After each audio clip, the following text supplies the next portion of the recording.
FTP நேயர்களுக்கு வணக்கம். இன்று நம்முடன் ஐயா ரவீந்திர சார் இணைஞ்சிருக்கார். சார் வணக்கம் சார். வணக்கம் சார். ஒன்ஸ் அகெயின் நீங்க சொன்ன கரெக்டா மோடியோட மூவ் ஒன்று ப்ரிடிக்ட் பண்ணிருக்கீங்க. நீங்க தான் இப்போ ஆரம்பத்திலே சொல்லிட்டு இருக்கீங்க, தமிழ்நாட்டு பாஜகவோட தாட் ப்ராசஸ்க்கும் மோடியோட தாட் ப்ராசஸ்க்கும் டோட்டலி டிஃப்ரெண்ட்டு. தமிழ்நாடு பாஜக ஆன்டி டிஎம்கேவா இருக்கு, மோடியோட ஆன்டி காங்கிரஸா இருக்குன்னு. அதுக்கு சிறந்த உதாரணமா இன்னைக்கு டெல்லி அந்த பொங்கல் கொண்டாட்ட நிகழ்ச்சியில தமிழ்நாடு பாஜகவே ஒரு வாரமா ரொம்ப அக்ரெசிவ் ஆயிடுச்சு. இந்த பராசக்தி திரைப்படத்தின் நாயகன் சிவகார்த்திகேயனும் அந்த படத்துல ஜெயம் ரவி அவங்களை டெல்லிக்கு அழைத்து மோடி பேசியிருக்காரு. ஸோ தமிழ்நாடு பாஜகவே ஸ்னப் பண்ற மாதிரி ஒரு மூவ் நான் பாக்குறேன். நீங்க எப்படி பாக்குறீங்க? அது இந்த மாதிரி சொல்லிட முடியாது. மோடிக்கு எதிரி காங்கிரஸ் தான், அதுவும் ஜன்பாத் தான், சோனியா ஃபேமிலி தான். ஐடென்டிஃபை த எனிமின்னு பாபா சாஹேப் பீம்ராவ் அம்பேத்கர் பேசுறாரு. அப்போ இன்னைக்கு எதிரின்னா அது சோனியா குடும்பம் தான். அந்த வகையில ஏன் மோடி அப்படி பாக்குறாருன்னா, 2004ஆம் ஆண்டு தேர்தல் அடல்ஜி தோக்குறாரு. 2009ஆம் ஆண்டு தேர்தல் அடல்ஜியோட மோசமா அத்வானிஜி தோக்குறாரு. அப்போ இந்த ரெண்டு தோல்விக்கு பிறகு மூணாவது வெற்றியை சோனியா காந்தி பெற்றா RSS நேஷன் தேரி அடிபட்டு போகும். இவ்வளவு நாள் RSS தியாகம் பண்ணதுக்கு அர்த்தம் இல்லாம போயிடும். அப்ப இந்த நாடு சோனியாவே இந்தியா, இந்தியாவே சோனியான்னு கத்திடுவான். இந்தியாவே இந்திரா, இந்தியாவே இந்திரா இன்னும் TK பருவா கத்தினார்ல, அசாம் காங்கிரஸ் தலைவராக இருந்து வந்தவர், ஒரு அப்பர் காஸ்ட் நான் பிராமின் தான். அந்த இதே மாதிரி ஒரு காஸ்ட் அவர் கத்தினார் இல்லையா, அந்த மாதிரி சோனியாவே இந்தியா, இந்தியாவே சோனியான்னு, இத்தாலியா இந்தியா, இந்தியாவே இத்தாலியான்னு ஒரு சூழ்நிலை வந்திருக்கும். அந்த சூழ்நிலையில இந்த நாட்டின் மானத்தை, RSSின் மானத்தை, பாஜகவின் மானத்தை காப்பாத்தினது மோடிஜி. சோ மோடிஜியோட அரசியலுங்கிறது ஜன்பாத்துக்கு கண்ட்ரோல காலி பண்ணணும். அதுதான் மோடிஜியோட அரசியல். அந்த வகையில விஜய் ஒரு இன்டர்நேஷனல் லாபியோட ஒரு குழந்தை தான். அந்த இன்டர்நேஷனல் லாபிங்கிறது இத்தாலி சோனியா அந்த லிங்கோட அது போகுது. அதுக்குள்ள லயோலோ கோஷ்டிகள் இருக்கிறாங்க, மிஷினரி கோஷ்டிகள் இருக்கிறாங்க. இவங்களோட நோக்கத்தை நாம தெளிவா புரிஞ்சுக்கிட்டு அவங்களுக்கு ஒரு அட்வைஸை கொடுத்தோம். சகாதேவ மாதிரி சொன்னோம், 24ல நீங்க கட்சி ஆரம்பிக்கிறீங்க, கேண்டிடேட் போட்டுருங்க, கஷ்டப்பட்டு போட்டுருங்கன்னு சொன்னோம். அவங்க கேண்டிடேட் போட முடியல, விட்டுட்டாங்க. அப்ப மோடி என்ன பாக்குறாரு, கேண்டிடேட் போட்டா அது ராகுல் காந்திக்கு ஒரு 5-6 சீட் அடி வாங்கிடும். அப்ப நீங்க திமுகவையும் ஆதரிக்கிறீங்க CAA எதிர்ப்புன்னு. அதான் சீமான் கேட்கிறாரு, அவன் கொள்கை எதிர்க்கு எதிராக என்னதை இது பண்ணுங்கிற வார்த்தையை கேட்கிறாரு விஜய்க்கு எதிராக. நீங்க CAA எதிர்ப்புன்னு சொல்லும் போது அது திமுகவுக்கும் சேர்த்தான ஆதரவு, கம்யூனிஸ்டுக்கும் ஆதரவு, VCKவுக்கும் ஆதரவு, முஸ்லீம் லீக்குக்கும் ஆதரவு, மொத்தத்துல மோடி எதிர்ப்பு, ராகுல் ஆதரவு. இது நாம சகாதேவ மாதிரி நல்லெண்ணத்தோட புசியானந்திட்ட சொன்னோம், ஓப்பனா பேசணும். அப்போ இந்த உங்க நோக்கமே நீங்க பார்லிமெண்ட்ல வந்தா அது ராகுலுக்கு மைனஸ் ஆயிரும். இப்போ கேரளாவில் விஜய் அண்ணாவுக்கு செல்வாக்கு இருக்கு. விஜய் அண்ணா கேரளாவில் ட்ரிவாண்டத்தில் கேண்டிடேட் போட்டா ராஜீவ் சந்திரசேகர் ஜெயித்திருப்பார்ல. அப்போ விஜய் அண்ணா தன் செல்வாக்க ராகுல் காந்திக்கு பாதிப்பு ஏற்படுத்தக்கூடிய அளவுக்கு செயல்படக்கூடாதுன்னு நினைக்கிறார். ஏன் ஆக்டிங்கல்ல முரளிதரன் கூட விஜய் அண்ணா ஒரு கேண்டிடேட் கேரளாவில் போட்ட ஜெயித்திருப்பார்ல. அப்போ உங்க நோக்கம் வன்மமானது, காழ்ப்புணர்ச்சி கொண்டது. 24ல ராகுல் வர்றதுக்கு நாம இடைஞ்சலா போயிடக்கூடாதுன்னு நினைச்சீங்க. இப்ப மீண்டும் 29ல ராகுல் வர்றதுக்காக நீங்க வேணுகோபால் லாபியில கேரளால பிரச்சாரம் பண்ண போறீங்க. 29ல ராகுல் காந்திக்கு ட்ரிவாண்டத்துல கேரளா ஃபுல்லா பிரச்சாரம் பண்ணுவீங்க. கர்நாடகாவில் பிரச்சாரம் பண்ண போறீங்க, புதுச்சேரி, தெலுங்கானா, ஆந்திரா. அப்ப நீங்க ஒரு தென்னிந்தியாவில் விஜய் ஒரு பெரிய போல் சாட்டு, மோடிக்கு எதிராக ராகுல் காந்திக்கு ஆதரவா தயார் பண்றீங்க. when in doubt cut it out, முளையிலே இதை கிள்ளி எறியணும். அதுதான் மோடிக்கு நல்லது. இதே விஷயம்தான் சசிகலா அம்மையார் விஷயத்துல நடந்தது. இல்ல நான் விஜய் விஷயத்துக்கு வரேன். பட் இந்த பராசக்தி படத்தை வந்து தமிழ்நாடு பாஜக வந்து ஹிந்தி திணிப்பு அந்த பாஜக இஷ்யூஸ்க்கு அது அந்த படம் எதிராக இருந்தது. அந்த படத்தை தமிழ்நாடு பாஜக கடுமையாக எடுத்து ஓடலன்னு ஒரு பிரச்சாரம் பண்ணிட்டு இருந்தாங்க. இல்ல படம் நல்லா ஓடுது, வசூலா போகுது. ஆனா அந்த படத்துல நடிகை தமிழ்நாடு பாஜக பிரச்சாரம் சொன்னேன். ஆனா அந்த படத்தின் கதாநாயகனை வந்து மோடி கூப்பிட்டு ஒரு ஹானர்ல ஒரு மரியாதை பண்ணது என்ன பாராட்டத்தக்க வேண்டிய விஷயம். அது அண்ணாமலை அதோட இதை சொன்னாரு. குறிப்பா நான் சொல்லிட்டு இருக்கிறேன், சிவகார்த்தியன் இந்த படத்தையும் தாண்டி சிவகார்த்தியன் யாருங்கிறது எனக்கு தெரியும், அண்ணாமலைக்கு தெரியும், மோடிஜிக்கு தெரியும். சோ இந்த படத்தோட கான்செப்ட்ங்கிறது ஆன்டி காங்கிரஸா வருது. அவங்க சாஸ்திரிய விமர்சனம் வைக்கல, பெருந்தலைவர் காமராஜர் விமர்சனம் வைக்கல, நேரு காந்தி விமர்சிக்கல, பக்தவச்சல் தான் அடிச்சிருந்தாங்க, இந்திரா காந்தியும் அடிச்சிருக்கிறாங்க ஒரு இதுல. சோ ஆன்டி காங்கிரஸ்ங்கிறதுல அவங்க தெளிவா இருக்கிறாங்க. அப்போ ராகுல் என்ன சொல்றாரு, தமிழ் கலாச்சாரம் இதுக்கெல்லாம் ஜனநாயகம் பட இதுக்காக எதிராக இருக்காங்கன்னு ராகுல் சொல்றாரு. இல்ல தமிழர் போராட்டம் பெரிய போராட்டம், அந்த போராட்டத்தை வந்து படமா சுதா கொங்காரா எடுத்திருக்கிறாங்க, சிவகார்த்தியன் நடிச்சிருக்கிறாரு, ஜெயம் ரவி, அதர்வா எல்லாம் அந்த கேரக்டரா வாழ்ந்திருக்கிறாங்க. அந்த படத்தை நான் பாராட்டுறேன். அவங்கள வந்து ஒரு தமிழர் கலாச்சாரம், தமிழர்கள் வந்து சுதந்திர போராட்டத்துக்கு அடுத்தபடியா ஒரு வீரம் செறிந்த போராட்டம், காங்கிரஸை எதிர்த்து பண்ண போராட்டத்தை நான் ரெகனைஸ் பண்றேன்னு மோடி அதை ரெகனைஸ் பண்ணிருக்காரு. இருமொழி கொள்கைக்கு எதிரானது மும்மொழி கொள்கை கொண்டது அப்படின்னு சொல்லலையே. அவங்கள வந்து காங்கிரஸ் கட்சி அன்னைக்கு நடந்த இதைத்தானே சொல்றாங்க. அன்னைக்கு அதுவே பெருந்தலைவர் காமராஜ் வந்து சாஸ்திரிய கமால் பண்ணக்கூடிய அளவுல உயரத்துல இருந்ததுனால உள்ள காங்கிரஸுக்குள்ள உள் சதி உண்டு. அந்த சதிக்கு காரணமே இந்திரா காந்தி குடும்பம் தான்ங்கிற அடிப்படையில அந்த இந்திரா காந்தியை தான் வில்லியா காட்டி அந்த படம் வருதுங்கிற போது அது இன்னும் ஏற்படையாததானே வருது. இல்லைங்க, பட் பாஜக கொள்கையை வந்து மும்மொழி கொள்கையை இந்திய தமிழ்நாட்டில் போத்தணும், அதுதான் தமிழ்நாடு பாஜக தொடர்ந்து பிரச்சாரம் பண்ணிட்டு இருக்காங்க. ஸோ அந்த ஒரு ஐடியாலஜி இதில் அடிபட்டு போகுது இல்லை? ஐடியாலஜியை விட மெட்டீரியல் எதிரி காங்கிரஸ். நீங்க கேரளாவில் ஐடியாலஜி படி விஜயன் தான் வரக்கூடாது. காங்கிரஸா விஜயனா விஜயன் வரட்டு, காங்கிரஸ் கம்ஃபர்டபுள் பொசிஷன்ல இருக்கிறாரு, பிஜேபி வளரணும். ஆனா காங்கிரஸ் விஜயன்ல விஜயன் இருந்தாதான் காங்கிரஸுக்கு நாளைக்கு ஒரு செக் அடிக்க முடியும்.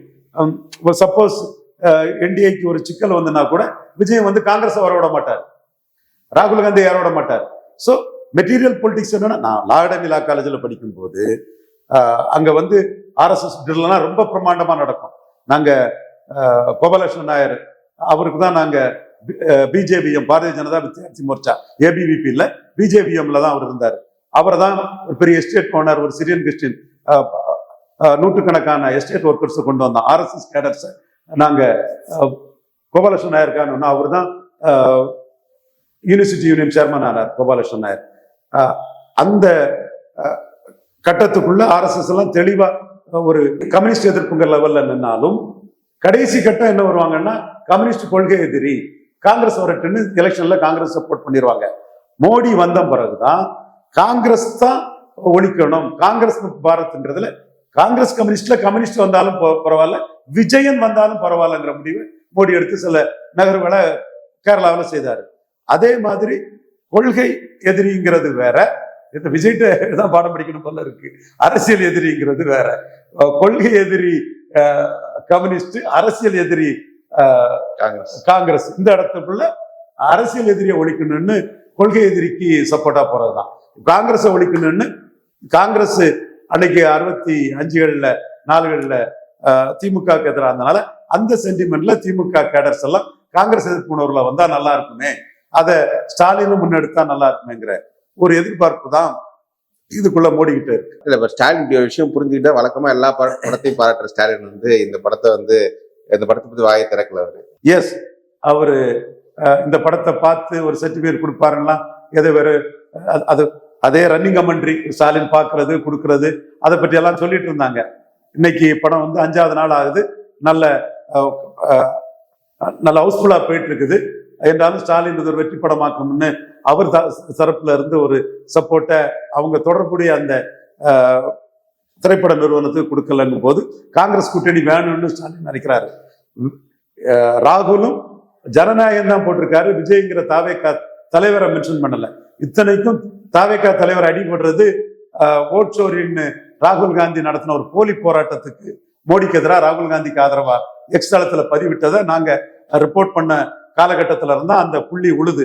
பல புள்ளிகளை நாங்க ரிப்போர்ட் பண்ணணும். அதுல எக்ஸ் தளத்துல இவர் போட்ட பிறகுதான் ஸ்டாலினே எதிர்ப்பு தெரிவிக்கிறாரு அப்ப அந்த அளவுக்கு ஒரு இன்டர்நேஷனல் லாபி, ஒரு கேத்தலிக் லாபி சோனியாவுக்கு மகனுக்காக ஜோசப் விஜய லிங்க் பண்ணி ஒரு வேலை நடக்குது. நாம இதுல ஏமாளி ஆயிடக்கூடாது.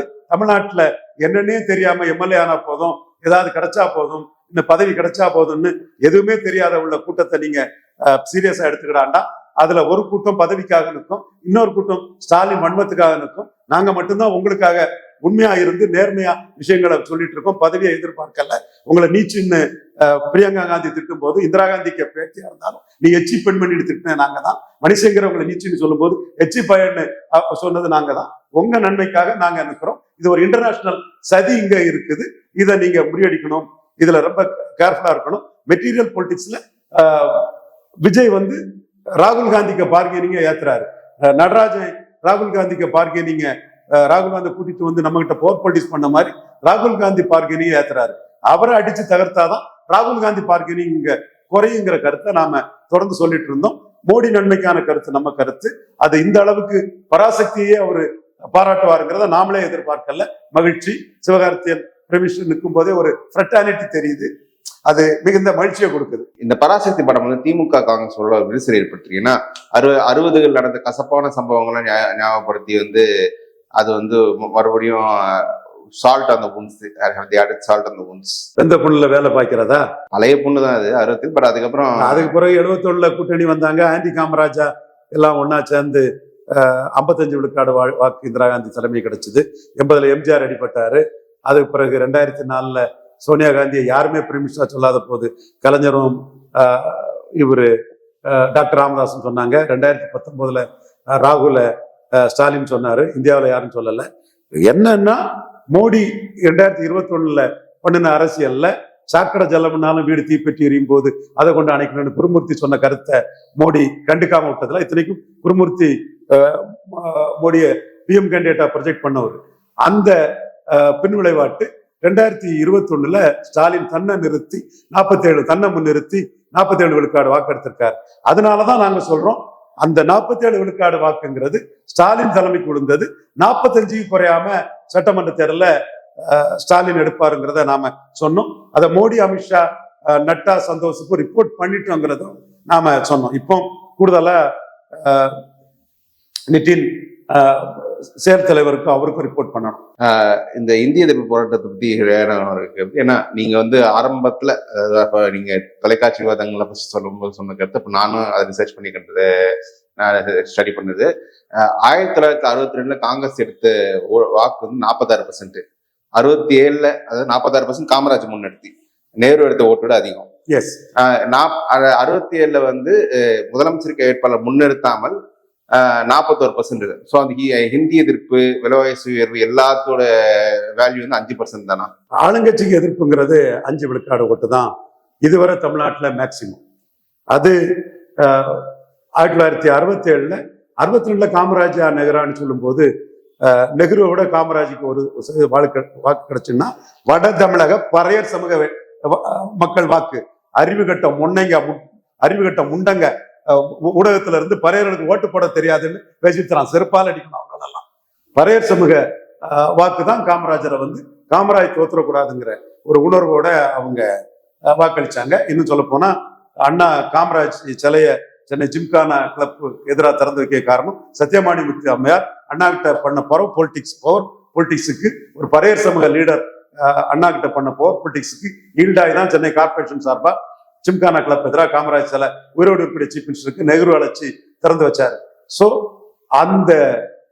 அந்த அரசியல் களத்துக்குள்ள காமராஜ் எடுத்தது 46 விழுக்காடு வாக்குகள். அதுக்கு பிறகு 67 வருது. 67 இழந்த வாக்குகள் வந்து ஒரு 5 விழுக்காடு வாக்குகள் தான். 5 விழுக்காடு வாக்குகள் இழப்புக்கு காரணம் இந்தி போராட்டம். மாணவர்கள் நியூ ஓட்டர்ஸ் போலிங் கூடுது. 6 விழுக்காடு ஓட்டு போலிங் கூடிச்சு 62 விட. மக்கள் தலைவர் எம்ஜிஆர் துப்பாக்கி சூடு பிரச்சனை இல்லை, காமராஜரை எதிர்க்காம எவனாலும் அவனை சுட்டுக் கொல்லுவேன் அப்படின்னு சொன்ன எம்ஆர் ராதாவால சுட்டுக் கொல்லப்படும் போது காமராஜ் சுட்டுக் கொல்லுவேன், நான் துப்பாக்கி வாங்கி வச்சிருக்கிறேன், காமராஜரை எமயத்தாலும் சுட்டுக் கொல்லுவேங்கிறாரு எம்ஆர் ராதா. அந்த எம்ஆர் ராதாவுக்கும் எம்ஜிஆருக்கும் அது சொல்ல விரும்பல, சரி சினிமாக்காரங்க இது வேண்டாம், அது நமக்கு என்னத்துக்கு எந்த டிஃபெண்ட் பண்ண முடியாத எந்த பெண்களையும் பற்றி நாம புறம் சூறது கிடையாது. ஏதோ ஒரு தனிப்பட்ட விவகாரத்தில் நடந்த ஒரு துப்பாக்கி சூட்டுல எம்.ஆர். ராதா எம்ஜிஆர் சுட்டுட்டாரு, காமராஜ் துப்பாக்கி கொடுத்து சுட்டுட்டாருங்கிற ஒரு பிரச்சாரம் 2. 3வது விலைவாசி உயர்வு. 4வது உணவு பற்றாக்குறை. அடுத்து மக்கள் மாற்றத்தை விரும்பினது. அடுத்து மூதறிஞர் ராஜாஞ்சியும் பேரறிஞர் அண்ணா பிறந்தையும் கொண்டு வந்த 1-to-1ல மறவர் ஓட்டும் புறமலைக்கொள்ளர் ஓட்டும் கன்சால்டேட் ஆனது 62 விட, பிராமணர் ஓட்டு 62 விட கன்சால்டேட் ஆனது. சோசியல் பொலிஷன் ஆதித்தனா நாம் தமிழர் அவங்க கூட்டணியில வந்தது. ஒரு ரெயின்போ அலையன்ஸ், அந்த அலையன்ஸுக்கு ஸ்ட்ரென்த், இப்படி எல்லாமே சேர்ந்து வரும்போது 2 prime minister upper caste prime minister command பண்ணக்கூடிய அளவுக்கு காமராஜ் வந்துட்டாருங்கிற லெவல்ல ஐயா சாருகாச நியாயமான ஆளு அதை தெளிவா சொல்றாரு. அந்த இதுல ஒரு negative social polarisation, anti Nadar polarisation, அவ்வளவுதான். அதுல என்ன இருக்கு? அதோட எச்சங்கள் தான் முக்தாரும் இவரு காந்தராஜன். அந்த எச்சங்களும் மிச்சங்களும் தான் சேலஞ்ச் பண்றேன்.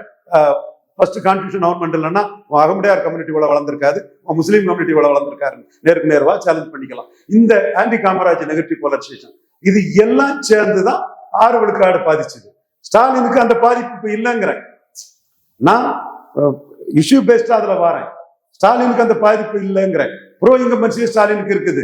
ஸ்டாலினுக்கு விடுபட்ட 20 லட்சம் பெண்களுக்கு உரிமை தொகையில ஒரு ப்ரோ இன்கம்பன்சி வருது. 10 லட்சம் லேப்டாப்ல ஒரு ப்ரோ இன்கம்பன்சி வருது. திமுகவோட ஆர்கனைசிங் கெப்பாசிட்டியில ஒரு ப்ரோ இன்கம்பன்சி வருது. பட் ஸ்டாலினுக்கு வன்னியர் கம்யூனிட்டி மத்தியில ஒரு எதிர்ப்பு இருக்கதான் நான் பாக்குறேன். நாடார்கள் மத்தியில இல்ல, தேவேந்திர குல வேளாளர் மத்தியில கலைஞருக்கு இந்த எதிர்ப்பு ஸ்டாலினுக்கு இல்லை. இந்த இருக்கதான் நான் பார்க்கிறேன். என்ன சூழ்நிலை இருந்தாலும் ஸ்டாலின் 45 விழுக்காடு குறைய மாட்டாருன்னு நான் சொல்றதுக்கு காரணம் அந்த ஆன்டி இன்கம்பன்சியோட அதிகபட்ச இதே 67 தான். ஒருவேளை 67ல காமராஜரே முதலமைச்சரா ப்ரொஜெக்ட் இருந்தா அந்த 6% குறைஞ்சிருக்குமா, இல்லாட்டி இன்னும் ஜாஸ்தியா இருக்குமா? அது யூகம் தான். காமராஜரே தப்பு பண்ணாரு. நாடாருக்கு அமைச்சர் பதவி கொடுக்கல, நல்ல ஸ்ட்ராட்டஜி. பக்தவச்சல் அமைச்சர்களையும் நாடார்கள் இல்லாம பார்த்துட்டாரு, நல்ல ஸ்ட்ராட்டஜி தான். மாநில தலைவர்களாட்டும் கிருஷ்ணசாமி நாயுடு, கக்கன், ராமச்சந்திரன் நாயுடு, இந்த மாதிரி நாயுடு, கரையாளர், கோனாரு, பரையர் சமூக கக்கன் இவங்களதான் முன்னிறுத்தினாரு. கேபினெட்ல அமைச்சர் கிடையாது. ஒரு ஆன்டி நாடார் போலரைசேஷன் தன்னை பாதிக்குங்கிறத அவர் தெரிஞ்சுதான் பண்ணாரு. இப்ப எடப்பாடி மாதிரி திமிர் பிடிச்சி ஃபுல்லா விளாட கொண்டரா வச்சு எல்லாம் எனக்கு போடு, எல்லாம் விளாட கொண்டு போடு, எல்லாம் விளாட கொண்டுதான் மற்ற ஜாதி எல்லாம் ஏமாளி இழிச்ச வாங்கினா காமராஜ் நினைக்கல, கேப்லாம் தான் இருந்தாரு. ஆனா ஒரு தப்பு என்ன பண்ணாருன்னா, எஸ்ஆர் நாயுடுக்கு கொடுக்க வேண்டிய சீட்டை ஐயநாடாருக்கு விருதுநகர்ல கொடுத்தாரு, சிவகாசி பார்லிமெண்ட்ல கொடுத்தாரு. அது பார்லிமெண்ட் கேண்டிடேட்டும் நாடாரு, அசம்பிளி கேண்டிடேட்ல விருதுநகர் காமராஜ் சொல்லும் போது நாயுடு சமூக வாக்குகள் பே சீனிவாசனுக்கு போச்சு. அது ஒரு பெரிய தோல்வி. நான் ரெஸ்ட்ராஸ்பெக்டிவா தான் சொல்றேன். பட் ஆணைக்கும் அடிசருக்குங்கிற மாதிரி மிகப்பெரிய லெவல்ல அவர் நினைச்சா புல்பர்ல நேருக்கு தொழில நின்றுட்டு போயிருக்கலாம், அல்லது பார்லிமெண்ட்டுக்கு நின்று இருக்கலாம். அவரோட ஸ்ட்ராட்டஜிக்கல் பிளாண்டர்ல அதுவும் எல்லா இடத்திலையும் நேசமணிக்கு மந்திரி பதவி கொடுக்காதவர், கோசல்ராம் கொடுக்காதவர், கேர்ஃபுல்லா இருந்தவர், ஒரு கவனக்குறைவால நாயுடு கேண்டிடேட்டை போடாதனால அவரோட தோல்வி விருதுநகர்ல காரணம். நாயுடு சமூகம் தான் முக்கிய காரணம். பட் இந்த எதிர்ப்புங்கிறது காமராஜ் ஒரு தமிழன் 2 பிரைம் மினிஸ்டரையும் கமாண்ட் பண்ணும் போது, அவனுக்கு எதிராக இன்டர்நேஷனல் சதி இருந்த போது, காங்கிரஸுக்குள்ளே சதி இருந்த போது, அந்த இடத்துக்குள்ள காமராஜ் கவனக்குறைவா காமராஜ் தோத்ததுதான். பட் காமராஜோட வெற்றியை விட மொழி உணர்வு தமிழ் இளைஞர்களுக்கு அதிகங்கிறதா அந்த தோல்விக்கு காரணம். அதுல காமராஜுக்கு எதிராக ஒரு சதி இருந்தது டைரக்டா சொல்லலைனாலும் காமராஜர் அந்த இடத்துக்குள்ள வில்லனா காட்டாம அந்த சதிகாரர்களை வில்லனா பராசக்தி படத்துல காட்டிருக்கதா நண்பர்கள் சொல்றாங்க. நான் இன்னும் படம் பார்க்கல. படம் நல்ல விதமா வெற்றிகரமா ஓடுறது எனக்கு மகிழ்ச்சி. படம் பார்க்க வேண்டியது இருக்கு. சரி சார், பாப்போம் எப்படி போகுதுன்றது. இணைஞ்ச ரொம்ப நன்றி சார். Thank you sir.